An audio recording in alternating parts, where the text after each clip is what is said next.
በጣም ብዙዎችን ያዋረደ ያደህየ ወደ ስርቆትና ወደ ልዩ ልዩ ክፉ ነገር እንዲሄዱ ያደረገ አንድ ክፉ ልማድ ወይም ድርጊት ምንድነው ካላችሁ ቁማር ይባላል። ቁማርተኝነት እጅግ በጣም ክፉ ሰውን ወደ አንድ ቁልቁለት አዘቅት ውስጥ ሊከት የሚችል አደገኛ የሰይጣን መሳሪያ ነው። በዚህ ነገር ውስጥ ተጠምዳችሁ ያላችሁ በተለይ ወይ ይሄን ነገር ጀመርመር ያደረጋችሁ ያላችሁ ሰዎች አደራችሁ ልብ ብላችሁ ይሄን ቪዲዮ አዳምጡ። እንዲሁም ደግሞ በዚህ ስቃይ ውስጥ ያሉ ሰዎች ብዙዎች ሊኖሩ ስለሚችሉ ይሄንን መልእክት ለብዙዎች እንዲደርስ አሁኑኑ ሼር በማድረግ አብራችሁን ያገልግሉ።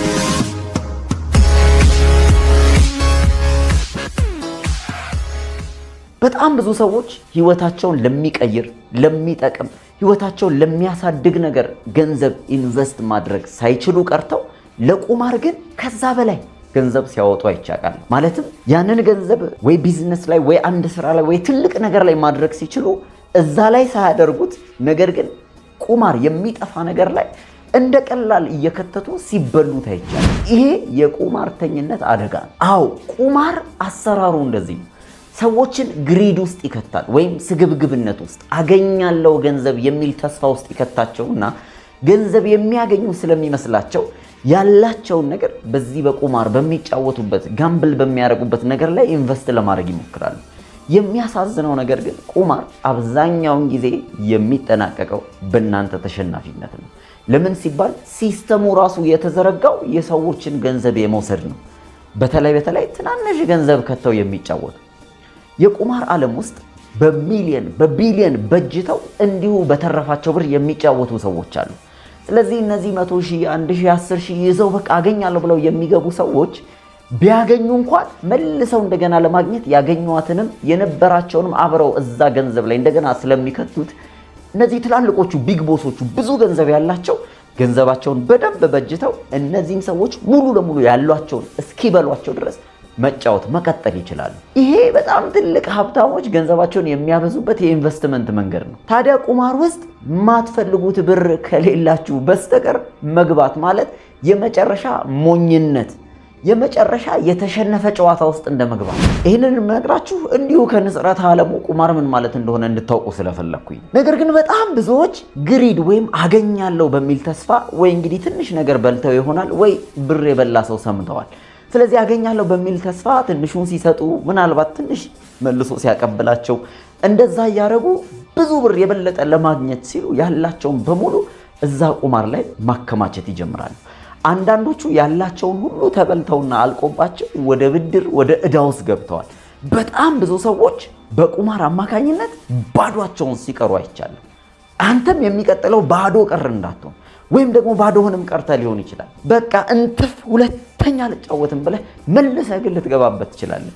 ቁማር እጅግ በጣም ከባድ ሰይጣን ሰዎችን ጠልፎ የሚጥልበት ፋይናንሻሊ ኢኮኖሚካሊ የሚያደቅበት ክፉ መሳሪያ ነው። ትልቅ የሚጠቀመው የሰዎችን ግሪድ ይሄ ሰዎችን የገንዘብ ፍቅር ውስጣቸው እንዲነሳሳ በማድረግ የበለጠ በማግኘት እንዳይረኩ በማድረግ ወደዚህ አዘቅት ውስጥ እንዲገቡ ይገፋፋቸዋል። በጣም ብዙ ወጣቶች በአቋራጭ እከብራለሁ በአቋራጭ ሀብታም ሆናለሁ ብለው ይሄንን በማሰብ ወደ ቁማር ዓለም ውስጥ ሰተት ብለው ይገባሉ። አብዛኞቹ ባዷቸውን ወይም ደግሞ በዕዳ አልቅሰው ተማረው ይወጣሉ። እሱንም እንዲያው እግዚአብሔር ከረዳቸው። እንደ መጽሐፍ ቅዱስ ግን ስናየው ገንዘብን መውደድ የኃጢአት ሁሉ ስር ነው ይላል። ስለዚህ የኃጢአትን ሁሉ ስር መነካካት ጀምራችኋል ማለት ነው። በቁማርተኝነት ውስጥ ተያይዞ አንድ ሰው ሌባ ሊሆን ይችላል፣ ሊያጭበረብር ይችላል፣ አባካኝ ይሆናል። ከዛ ግን ሲያልፍ ወደ ክፉ ውሳኔዎች ሁሉ ሊሄድ የሚችል ሰው ሊሆን ይችላል። ታዲያ ገንዘብን የመውደድ ስር ውስጣችሁ እንዲበቅል የሚያደርገው ይሄ ቁማርተኝነት ወይም the desire to get more የበለጠ ለማግኘት ውስጣችሁ መነሳሳት ይጀምራል።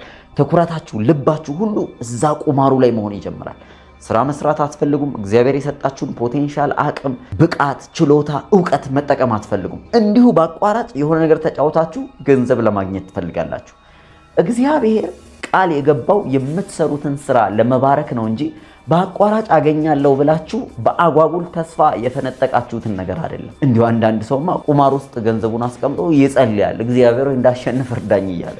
እንደዚህ አይነት ጨዋታ የለም። ይልቁንስ እኔ ቁማርን የሲኦልና የሰይጣን ወጥመድ ነው ብየዋል። ብዙዎችን ከቤተሰቦቹ የለያየ ኢኮኖሚካሊ ያደቀቀ ተስፋ መቁረጥ ግራ መጋባት ውስጥ የከተተ ነገር ነው። ይሄን እያወቅ ሞኝ ሆነህ እንዳትገባበት።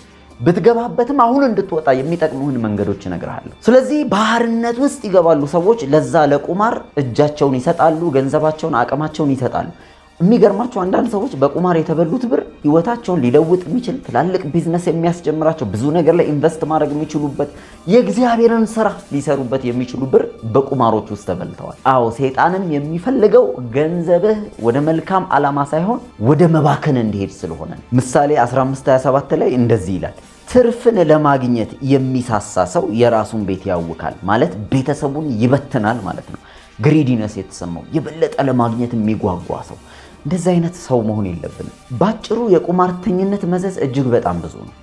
ትዳር ያላቸው ትዳራቸውን እስከ ማጣት ይደርሳሉ። ከሰዎች ጋር ያላቸውን ግንኙነት፣ ታማኝነታቸውን ያጣሉ። ኢኮኖሚካሊ ማደግ አይችሉም። ከዛ ባለፈ ግን ወደ ውሸት፣ ወደ ስርቆት እያደገ ይመጣል። በዚህ ውስጥ ደግሞ እግዚአብሔርንም የሰጠንን ኃላፊነት፣ በሰዎችም ዘንድ ያለንን ታማኝነት ማጣት እንጀምራለን። ስለዚህ እንዲህ እናርግ። በቁማር ውስጥ የተያዛችሁ ሰዎች፣ ወደዛ ዳር ላይ ጫፍ ላይ ያላችሁ ሰዎች ይሄን ነገር ብያችሁ ልዝጋ።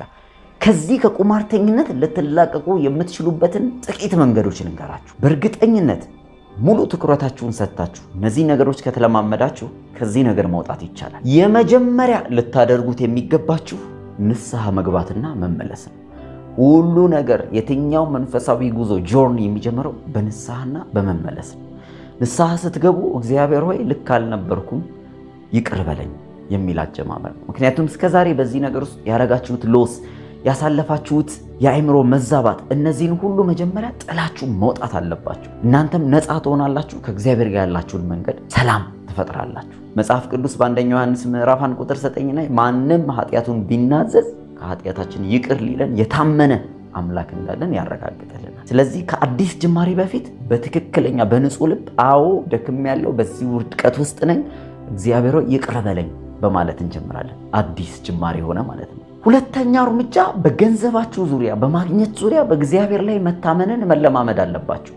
መጽሐፍ ቅዱስ ሲናገር በቁማር የሚገኝ ብር፣ በሎተሪ የሚገኝ ብር፣ በቤቲንግ የሚገኝ ብር ሳይሆን ጥቂት በጥቂት የምትጠራቀም ሀብት ትበዛለች ይላል ምሳሌ መጽሐፍ ላይ። ስለዚህ በጥቂቱ ትንሽዬዋን ነገር የእጆቻችሁን ስራ እግዚአብሔር ይባርካል።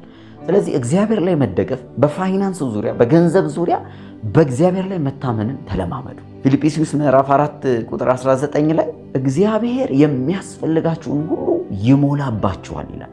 ስለዚህ እግዚአብሔር ላይ መታመን የምትጀምሩት እንዲህ ለቁማር ብዙ ሺህ ብር ተበድራችሁ ምናምን የምታጠፉትን እስቲ ጥቂት ነገር በእግዚአብሔር መንግስት ላይ፣ በእግዚአብሔር ሐሳብ ላይ፣ በወንጌል ስራ ላይ፣ በቤተ ክርስቲያን ላይ ልዝራ ብላችሁ እንዲያው 1/10 ሄዳችሁ ለእግዚአብሔር ስጡ። ያ የሚያሳየው በልባችሁ ላይ በእግዚአብሔር ላይ ያላችሁን መታመን ነው። በእግዚአብሔር ላይ ታምኛለሁ፣ ወደ አንተ መንግስት ዘራለሁ ማለት እየጀመራችሁ። ስለዚህ በጥቂቱ እግዚአብሔር መንግስት ላይ መታመንን መለማመድ ጀምሩ። በእግዚአብሔር ስራ ላይ ዝሩ። በእግዚአብሔር ነገር ላይ፣ በመልካም ነገር ላይ ገንዘባችሁ መስጠት ጀምሩ። እመኑኝ በጣም የማትከስሩበት ትልቅ ኢንቨስትመንት ነው። ሶስተኛው በእንደዚህ አይነት ነገር እስከዛሬ አይምሯችሁ ስለተጠመደ እንደ ልማድ ስለሆነ አይምሯችሁ ውስጥ ይሄን ነገር ከአይምሯችሁ ውስጥ ጠርጋችሁ ለማውጣት በቀን ቢያንስ 2 ሰዓት ትምህርቶችን፣ ስብከቶችን ማዳመጥ ጀምሩ። ማለትም አይምሯችሁን የሚያድሱላችሁ መንፈሳዊ የሆኑ የእግዚአብሔርን ቃል በጥልቀት መገለጥ እንድትለማመዱ የሚያደርጋችሁ ትምህርቶችን ፈልጋችሁ ማዳመጥ ጀምሩ። አይምሯችሁ እየታጠበ እየጸዳ እየተለወጠ ይመጣል። ስለዚህ ያ የቁማሩን ልምምድ ወይም ያላችሁን ያን የቁማር ታሪክ እየረሳችሁ እያጠበላችሁ ያወጣል ማለት ነው። አራተኛው መሸሽ ነው። ከእንደዚህ አይነት ሁኔታ ውስጥ ሽሹ። ለምሳሌ በስልኮቻችሁ ውስጥ እንደዚህ አይነት አፕሊኬሽን ወደዛ የሚቀሰቅሱ ነገሮች ካሉ አሁኑኑ ምን በሏቸው፣ ኢሊሚኔት አድርጓቸው፣ ሰርዟቸው። ወይ እንደዚህ ቁማርተኛ ጓደኛ በኳስ ጨዋታ ምናምን ሊሆን ይችላል። በተለያየ መንገድ ወደዛ ነገር የሚገፋፏችሁን ሰዎች መለየት ጀምሩ። ምክንያቱም እናንተ አሁን የለውጥ እርምጃ እየተራመዳችሁ ነው። ቁማር እንደማይጠቅማችሁ፣ ህይወታችሁን እንደሚያበላሽ ያውቃችኋል። መጀመሪያ መለያየት ካለባችሁ ወደዛ መስመር የሚጠቁሟችሁን ጠቋሚ ምልክቶች ነው። ከስልኮቻችሁ ላይ፣ ከአካባቢያችሁ ላይ እንደዚህ አይነት ጠቋሚ ነገሮችን ተለዩ። ቦታም መቀየር ሊሆንባችሁ ይገባል። ሰፈር መቀየር ሊሆን ይችላል። እነዚህን ነገሮች በሙሉ አቮይድ አድርጉ። ምክንያቱም ስራ ፈት የሚያደርጓችሁ ነገሮች ስለሆኑ ለፈተና ራሳችሁን አታጋልጡ። ለመፈተን ወይም በእንደዚህ አይነት ነገር ውስጥ ለመጠመድ ራሳችሁን አታጋልጡ። አምስተኛው ራሳችሁን በሆነ ነገር ጥመዱ። ስራ ፈት ስትሆኑ ነው ብዙ ጊዜ ወደዚህ ነገር ውስጥ የምትገቡት፣ ወይ የሆነ ገንዘብ የማግኘት ፍላጎት ኒድ ውስጥ ስትገቡ ነው። ስለዚህ ራሳችሁን በትርፍ ጊዜያችሁ ይህንን ነገር በምታደርጉበት ጊዜ በሆነ ነገር ጥመዱ። ለምሳሌ መጽሐፍቶችን በማንበብ ሊሆን ይችላል። አንድ አዲስ ነገርን በህይወታችሁ ላይ በመጨመር ትምህርት በመማር ኦንላይን ኮርሶችን በመውሰድ አዲስ ነገር እንደ ግራፊክስ ዲዛይን የተለያዩ ነገሮችን አይምሯችሁ ሊያሰፉ የሚችሉ ትምህርት ሊሆን ይችላል። የቲዮሎጂ ትምህርት ሊሆን ይችላል። የተለያየ ነገር ራሳችሁን ጥመዱ። ሁል ጊዜ አንድን ነገር በያዛችሁ ቁጥር ሌላ ነገር እየለቀቃችሁ ስለምትመጡ፣ ስለዚህ አዲስን ነገር የመማር አዲስን ነገር ግራብ የማድረግ የመጀመር የማጽናት ነገር ውስጥ ስትገቡ ያ አሮጌ ነገር ያ ልምድ እየጠፋ ይመጣል። ስለዚህ ራሳችሁን በአንድ ነገር ጥመዱት። ሌላውና በጣም ትልቁ ነገር ቢኖር ጸሎት። በጸሎት የማይቻል ነገር የለም። ይኸውላችሁ መጽሐፍ ቅዱስ እንደዚህ ነው፣ ለሰው የማይቻል ለእግዚአብሔር ይቻላል። ስለዚህ ሁሉን ማድረግ ለሚችለው ጉዳያችሁን አሳልፋችሁ የምትሰጡበት መንገድ ጸሎት ይባላል። ለ1 ሰዓት ለ30 ደቂቃ በየቀኑ እግዚአብሔር ከዚህ ነገር ነፃ መውጣት እፈልጋለሁ፣ ልጅህ ኢየሱስ ክርስቶስ ይረዳኛል፣ በመስቀል ላይ በፈሰሰልኝ ደም በኢየሱስ ክርስቶስ ስም ከቁማርተኝነት ሕይወት እወጣለሁ፣ ከዛሬ ጀምሮ በዚህ ነገር ራሴን አላገኘውም፣ በኢየሱስ ስም ወደ አዲስ ምዕራፍ ተሸጋገርኩኝ፣ እግዚአብሔር ሊረዳኝ ይችላል፣ አንድ ልጁን የሰጠኝ እግዚአብሔር ከዚህ ነገር ሊያወጣኝ ይችላል፣ እግዚአብሔር በዚህ ነገር ውስጥ እንድጠመድ አይፈልግም፣ እኔም ደግሞ በዚህ ነገር ውስጥ መጠመድ አንፈልግም። ስለዚህ እኔና እግዚአብሔር ተስማምተን ቁማርተኝነትን ከሕይወቴ ላይ በጌታ በኢየሱስ ክርስቶስም የተነሳ እንዲሆን አዛለሁ፣ አውጃለሁ። ስልጣን ተሰጥቶኛል፣ የእግዚአብሔር ልጅ ነኝ። ዛሬ በተሰጠኝ ስልጣን በኢየሱስ ክርስቶስም ቁማርተኝነት ከሕይወቴ ላይ የተነሳ ይሁን።